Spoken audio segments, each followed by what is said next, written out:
Welcome to The Art of Tutoring, your one-stop shop to becoming a better tutor. While this series generally applies to writing tutoring, many of the concepts can be applied to various other forms of tutoring. Keep in mind that this is the third episode, so if you missed the first two episodes, you can click the links at the end of the video or in the pinned comment down below in the description. You know how they say there's no such thing as a dumb question? Let's just say that's only half right. There are questions that are good, and there are questions that aren't good yet. We ask questions because we want answers that will help us. Maybe because we don't know something, or maybe because we don't understand something. There are a lot of great reasons to ask questions, but not everyone knows how to ask the right questions to get the right answers. Think of it this way. If a tutee were to ask you, "What's wrong with my paper?"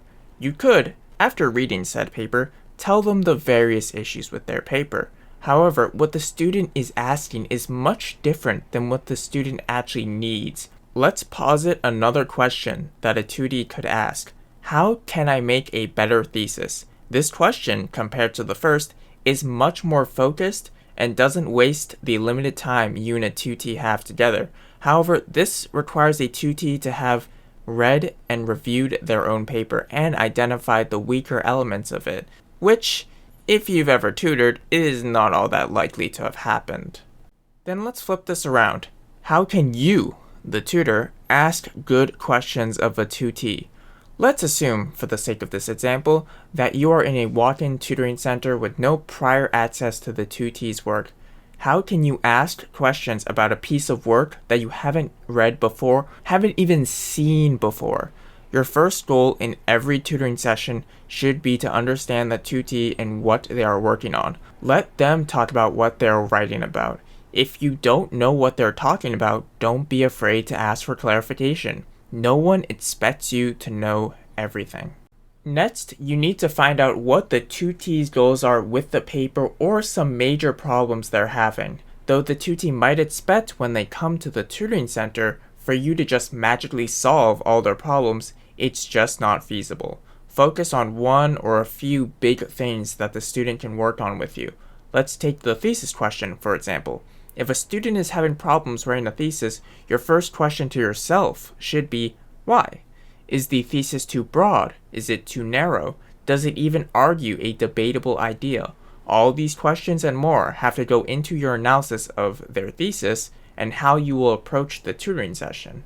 More often than not, you will have to ask questions that don't necessarily get answered immediately, but that a student will have to ponder over as they continue to work on their paper. These kinds of questions I will call big picture questions and usually relate to the ideas and concepts in a paper. Not every tutoring session needs to answer every problem, and most likely you will only scratch the surface of a paper's issues in the allotted time.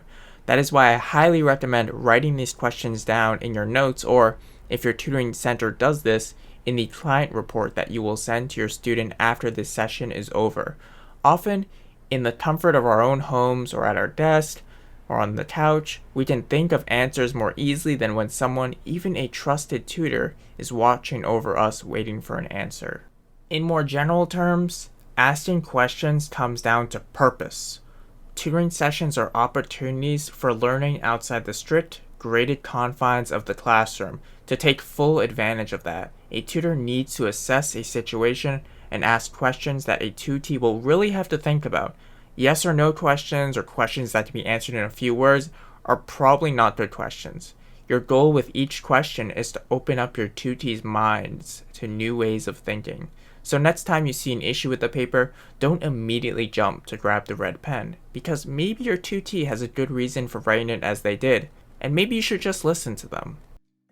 That'll do it for this episode of The Art of Tutoring. If you enjoyed this episode, feel free to leave a comment down below on your approach to asking questions in the tutoring session, or if you have any questions for me, you can also leave those down below. Subscribe to the channel for all sorts of discussion videos, and have a great day.